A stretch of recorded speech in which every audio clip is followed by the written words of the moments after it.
이 범죄 행위를 했는데 더불어민주당은 그건 헌법을 부인하고 그들은 목적지가 아마 그 남노당의 나라, 다시 말해서 박헌영의 나라로 간다는 것을 문재인 대통령이 제주도 4.3 사건에 가서 남노당을 일으킨 자들을 향하여 좋은 세상을 만들려고 했던 자들이다 하고 칭찬을 하고, 그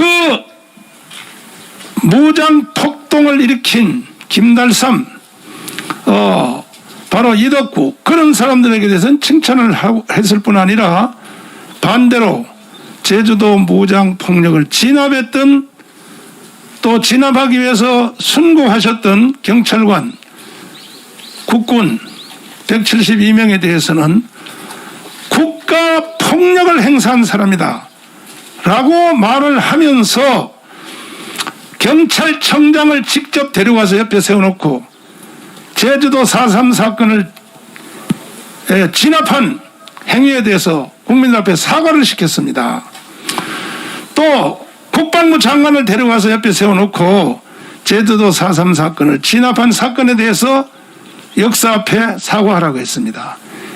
이것은 문재인은 대통령이 또 아니고 전 국가의 반역자고 대한민국을 자기 마음대로 해석하여 남노당의 나라로 공식 선포한 사건이 이번에 문재인이가 했던 이런 범죄 행위입니다. 이름에도 불구하고 이 모든 것들을 지켜내야 할 국민의힘당을 비롯한 소위 말하는 자유우파 정당이라고 하는 자들이 보안법이 지금 해체되고 있습니다. 보안법이 지금 현재의 국회에 청원이 통과가 됐습니다.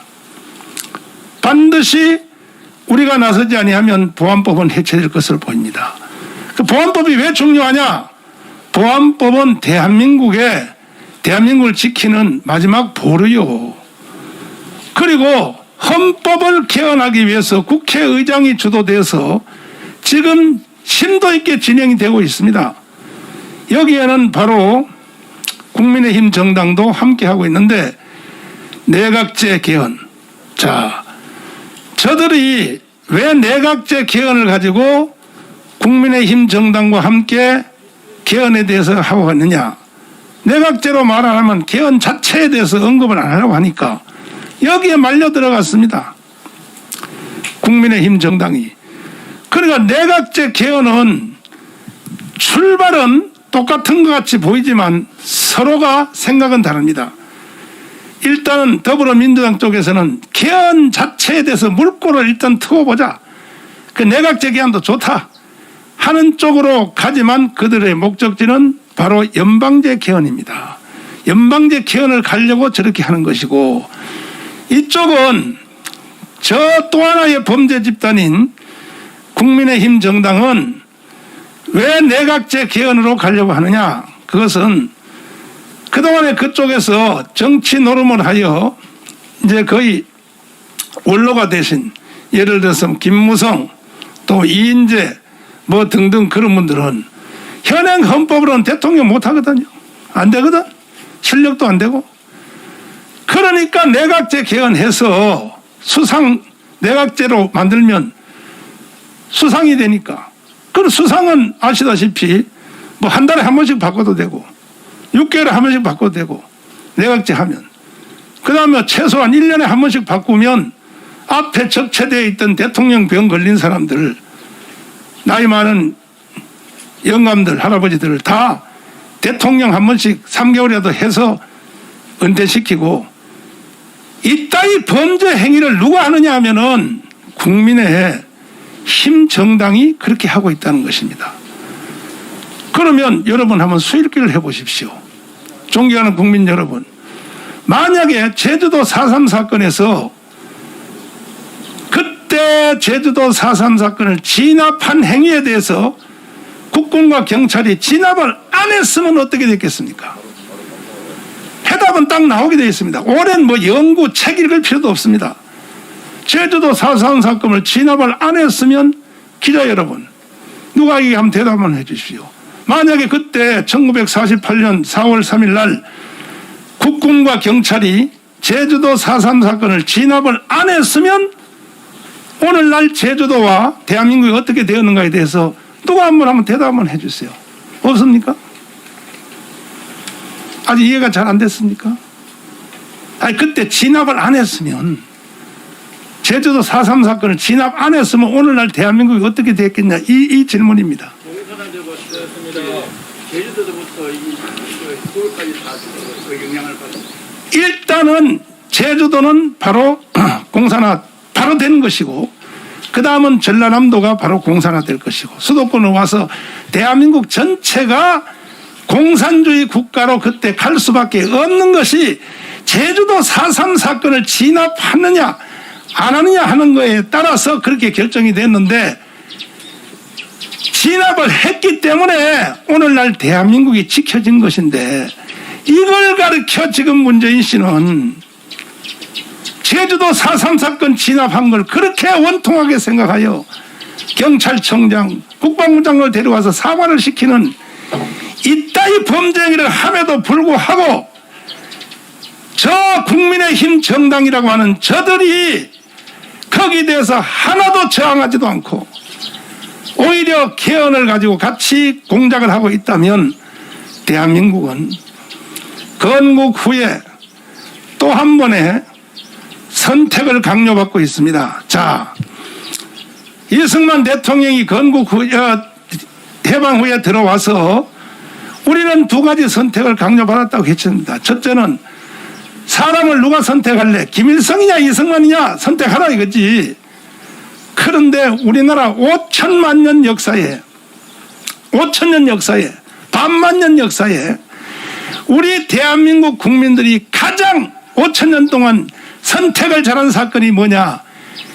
이승만을 선택한 것입니다. 그것 때문에 여러분과 저는 대한민국에 살고 있는 것입니다. 또 어떤 체제에 살 것이냐 한번 선택해보라. 자유민주주의, 시장경제, 한미동맹, 기독교 이국론에 살래? 아니면 공산주의, 사회주의, 또 통제경제, 조중동맹, 주사파라는 종교 안에서 살래? 선택 한번 해보라. 했더니 북한은 바로 공산주의를 선택을 했습니다. 그 결과는 뭐 설명할 필요 없습니다. 북한과 남한은 이제 다시 또 70년 만에 선택을 지금 다시 강요받고 있습니다. 다시 한번 선택해봐라. 70년 전에 선택한 것을 다시 한번. 왜? 그때 선택에 대해서 억울하다는 사람이 너무 많으니까. 누가? 제1번이 문재인입니다.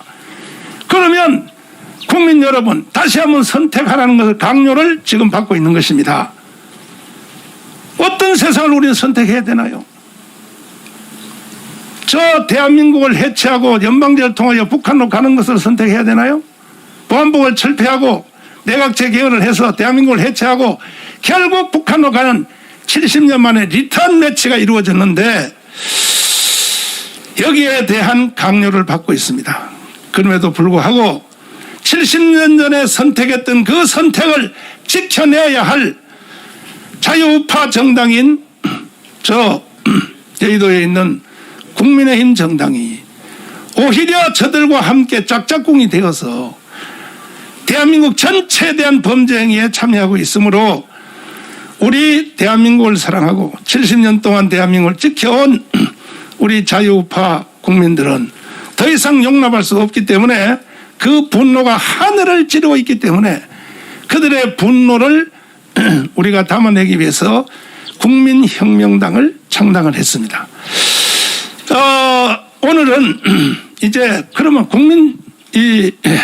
혁명당은 무엇을 할 것인가 하는 것을 우리가 당무회의를 통하여 깊이 전문가들을 모시고 또 우리가 조율을 해서 12개의 중점 목표를 우리가 설정을 했습니다. 이것을 국민 여러분들에게 보고하기 위해서 오늘 이 기자회견을 하게 되었습니다.